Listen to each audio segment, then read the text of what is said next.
शिवसेना प्रमुखावर खऱ्या निष्ठा असतील तर राजीनामा द्या, नाहीतर मंत्रिमंडळात भुजबळांच्या मांडीवरची केस उपटत दिवस ढकला।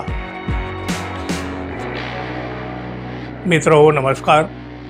हिंदू हृदय सम्राट शिवसेना प्रमुख बाळासाहेब ठाकरे यांना अटक करणाऱ्या छगन भुजबळांच्या मांडीला मांडी लावून बसताना लाज कशी वाटत नाही वगैरे वगैरे प्रश्न तेव्हा एकनाथ शिंदे हे उद्धव ठाकरे यांना विचारत होते।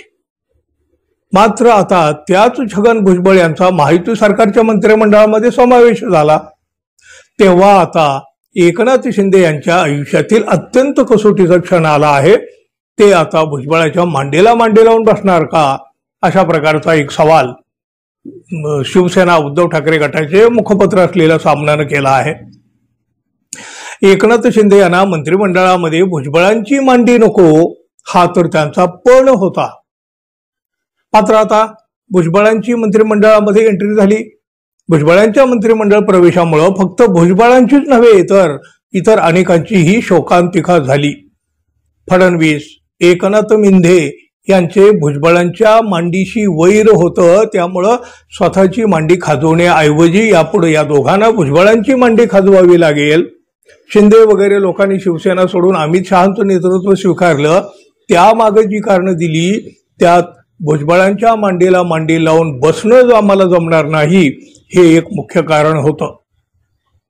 शिवसेना प्रमुखांना अटक करणाऱ्याला किंवा अटक करणाऱ्याच्या वाऱ्याला सुद्धा उभं राहणार नसल्याचं त्यांनी सांगितलेलं होतं। आता मिंदे यांची अशी कोंडी अमित शहा आणि फडणवीस यांनी केली आहे की शिवसेना प्रमुखावर खऱ्या निष्ठा असतील तर राजीनामा द्या, नाहीतर मंत्रिमंडळात भुजबळांच्या मांडीवरची केस उपटत दिवस ढकला, असं सामनाच्या अग्रलेखात म्हटलंय। भुजबळ यांच्या शपथविधी सोहळ्याला शिंदे मिंदे यांनी हजेरी तर लावली, शिवाय शिवसेना प्रमुखांना अटक करणाऱ्या मांडीचा पुष्पगुच्छ देऊन सत्कारही केला। भुजबळ यांचा मंत्रिमंडळात प्रवेश हा शिंदे आणि त्यांच्या लोकांना इशारा आहे। छगन भुजबळ त्यांच्या काही घोटाळ्यासंदर्भात स्वतः फडणवीस यांनीही आवाज उठवला होता। अजित पवार यांना देखील तुरुंगात भुजबळांच्या शेजारच्या कोठडीत चक्की पिसायला पाठवू अशी फडणवीस यांची ललकारी होती। भुजबळ आणि अजित पवार यांची जागा तुरुंगातच आहे, अशा लोकांच्या मांडीला मांडी लावून मुख्यमंत्री उद्धव ठाकरे बसतात, यास काय म्हणावे। यामुळं ठाकरेंचे सरकार आम्ही खेचणार, भुजबळ अजित पवारांना चक्की पिसायला पाठवणार, असं फडणवीस रोज बोलत होते।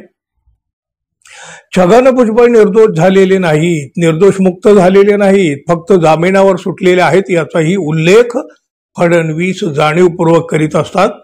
मात्र आज चित्र असं आहे, भुजबळ आणि अजित पवार हे दोघे नेते त्यांच्या ऐतिहासिक मांड्यासह फडणवीस यांच्या मंत्रिमंडळामध्ये आहेत आणि भाजपचे लोक त्यांच्या मांड्यांना देवेंद्र रतन, नवरत्न नव्हे देवेंद्र रतन तेल चोळून भ्रष्टाचाराचा पाया मजबूत करीत आहेत, अशी टीका सामनाने केली। एखाद्यावर भ्रष्टाचाराचे आरोप करायचे, त्याला तुरुंगात पाठवायचं, त्याच्या मांडीला मांडी लावून कधीच बसणार नाही असं बोंबलायचं आणि नंतर मात्र सत्तेसाठी त्यांनाच पक्षात घेऊन लोकांना मूर्ख बनवायचं, हा भाजपचा धंदा आहे। भुजबळ यांच्यावर ईडीनं आणि किरीट सोमय्या सारख्या भुक्कड लोकांनी आरोप केले। अर्थात किरीट सोमय्याला असे आरोप करून भुजबळांचा छळ करण्याची प्रेरणा फडणवीस वगैरे लोकांचीच होती। आता हाच भुक्कड किरीट सोमय्या भुजबळांच्या मांडीवर थाप मारताना दिसेल। मिंदे गटातील गुलाब पाटील, नांदगावचे कांदे यांनी तर भुजबळ यांच्या विरोधात मोहीमच उघडली होती। भुजबळ हे आसाराम असल्याचं गुलाब पाटील यांनी जाहीर सभेतून सांगितलं होतं। आता मंत्रिमंडळात याच आसारामाच्या पादुकांचं पूजन मिंधे वगैरे लोकांना करावं लागेल, असं देखील या सामनाच्या अग्रलेखात म्हटलं आहे।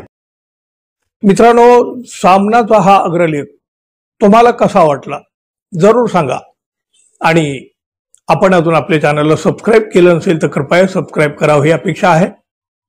धन्यवाद, पुन्हा भेटू, तोपर्यंत नमस्कार।